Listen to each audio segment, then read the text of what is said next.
नमस्ते बिटिया, हमेशा खुश रहो बिटिया। Myself Dr. Aarti, presenting Associate Professor, Department of Pathology, Jyoti PTU Women's University. Our today's topic is goiter and Graves' disease. Graves' disease or diffuse toxic goiter.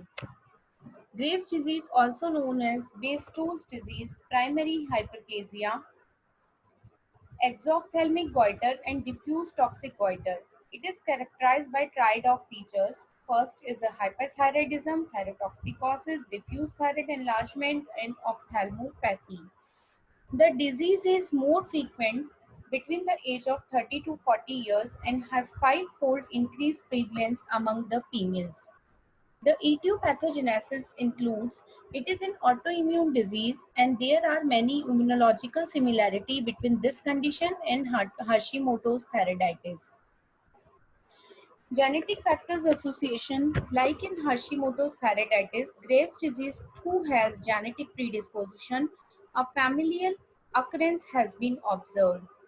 Second is the autoimmune disease association. The Graves' disease may be found in association with the other organ-specific autoimmune disease. The other factor include, beside these two factors, Graves' disease has high prevalence in women and association with emotional stress and smoking. Fourth is the autoantibodies.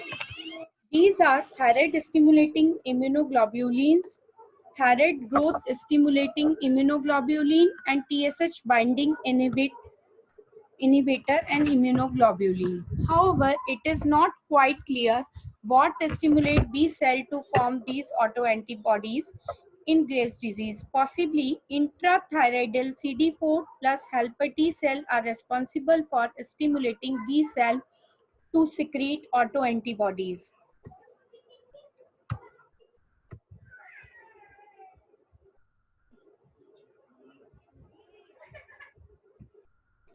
General examination show the thyroid is moderately diffuse and symmetrically enlarged and may weigh up to 70 to 90 gram. On gut section, the thyroid parenchyma is typically homogeneous, red-brown and neatly and lack the normal translucency. Microscopic examinations, following features are found. There is considerable epithelial hyperplasia and hypertrophy as seen by increased height of follicular lining cells and formation of papillary infolding of piled up epithelium into the lumina of follicle which are small.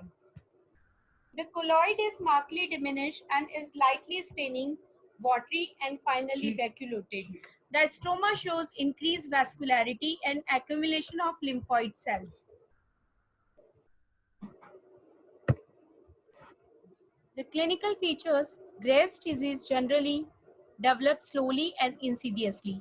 The patients are usually young women who present with symmetric, moderate enlargement of the thyroid gland with features of thyrotoxicosis, ophthalmopathy, and dermatopathy. Ocular abnormalities are lid lag, upper lid retraction, stare, weakness of eye muscle, and proptosis. In extreme cases, the lids can no longer close and may produce corneal injuries and ulcerations. Dermatopathy in Graves' disease most often consists of pretibial myxedema in the form of film plaque. Now, goiter. The term goiter is defined as thyroid enlargement caused by compensatory hyperplasia, hypertrophy of a follicular epithelium in response to thyroid hormone deficiency. Though at some stages there may be hypo and hyperparathyroidism. Two morphologic forms of goiter are distinguished: diffuse goiter and nodular goiter. The pathogenesis of goiter include both forms of goiter can be considered together since nodular goiter is generally retarded as an end stage of long-standing and simple goiter. The fundamental defect is deficient production of thyroid hormone due to various etiological factors, but most common is dietary lack of iodine. Deficient thyroid hormone production causes excessive TSH stimulation, which lead to hyperplasia of follicular epithelium as well as formation of new thyroid follicles. Cyclical hyperplastic stage followed by involution stage completes the picture of simple goiter. The diffuse goiter, non-toxic simple or colloid goiter, is the name given to diffuse enlargement of the thyroid unaccompanied by hyperthyroidism. The etiology of this goiter occurs in two forms. One is the endemic goiter. Prevalence of goiter in geographical area is more than 10% population is termed as an endemic goiter.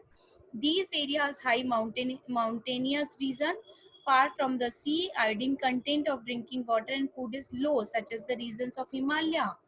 Goitrogens are substances, and second one is the goitrogens are the substances which interfere with the synthesis of thyroid hormone. These substances are the drugs, and hyperthyroidism in certain item of food such as a cabbage, cauliflower, turnip, and cassava roots. Second is a sporadic goiter, non-endemic goiter. These are the goiter less common than endemic variety. They cause influence has been attributed at suboptical iodine intake in condition of increased demand like puberty and pregnancy, genetic factor, dietary goitrogenesis, hereditary defects, and inborn errors of iodine metabolism. General examination show the enlargement of thyroid gland is simple goiter is moderate. Cut section is gelatinous and translucent. Microscopic examination show the hyperplastic stage. In the early stage is characterized by tall columnar follicular epithelium showing papillary enfolding and formation of a small new follicle. Second is the involution stage, generally follows hyperplastic stage after variable period of time. This stage is characterized by large follicle distended by colloid and lined by flattened follicular epithelium. Next is a nodular goiter and multinodular goiter and adenomatous goiters. This nodular goiter is retarded as an end stage of long-standing simple goiter. It is characterized by most extreme degree of tumor-like enlargement of the thyroid gland and characteristics nodularity. The enlargement of the gland may be sufficient to not only the cause cosmetic disfigurement, but in many cases may cause dysphagia and choking due to the suppression of esophagus and trachea. The etiology include factors implicated in endemic and non-endemic and sporadic variety of simple goiter are involvement of etiology of nodular goiter too. Possibly epithelial hyperplasia, generation of new follicle, irregular accumulation of colloid in the follicle, all attribute to produce increased tension and stress in the thyroid gland, causing rupture of follicle and vesicles. This is followed by hemorrhage, cystic change, scarring, sometimes calcification resulting in development of nodular pattern. General examination show the thyroid is in nodular goiter show asymmetric and extreme enlargement weighing 500 gram and even more. Some cardinal macroscopic features are nodularity, poor encapsulation, fibrous scarring, hemorrhage, focal calcification, and cystic degeneration. The cut section show multinodularity, but occasionally there may be only one and two nodules which are poorly circumscribed. And microscopic examination shows same heterogeneity as seen as growth is seen. That is partial and incomplete encapsulation of nodules, follicles varying from small to large and lined by flat to high epithelium. Few may show microcapillary formation, areas of hemorrhages, hemosiderin-laden macrophages, and cholesterol crystals. Fibrous scarring with foci of calcification and macrocystic changes. This is my reference. I hope you enjoyed this session. This is helpful for you. Please, any query, mention it in comment box. Thank you.